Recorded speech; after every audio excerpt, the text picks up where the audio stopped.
Choice Talent Factory program etukkiriza okuba nga tuwa ba filmmakers naddala abato abateesobola bulungi oba abatandika obutandisi training okumala omwaka omulamba ogw'obwereere mu nsonga ez'enjawulo ezikwatagana ne film.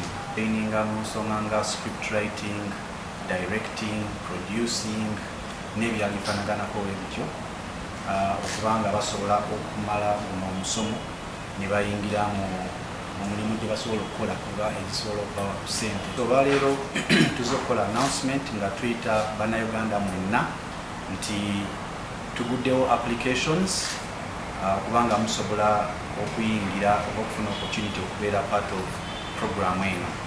Buli mwaka tutwala abantu 4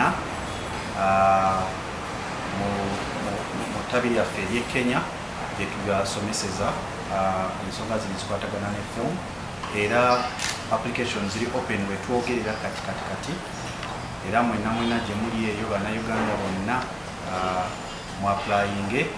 Process eri very open, eri transparent, era yadde tutandise kati by the time wetutuukira mu mwezi ogw'ekkumi mu October tujja kwatuwa abantu abayiseemu 4, abawala 2 n'abalenzi 2 oba abakyala 2 n'abaami 2.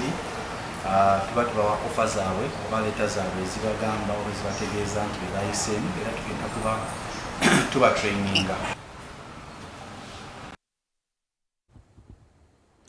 Ate mu byemizannyo omutendesi wa ttiimu y'amawokota Richard Malinga agumizza abawagizi ba ttiimu ye nti neteefuteefu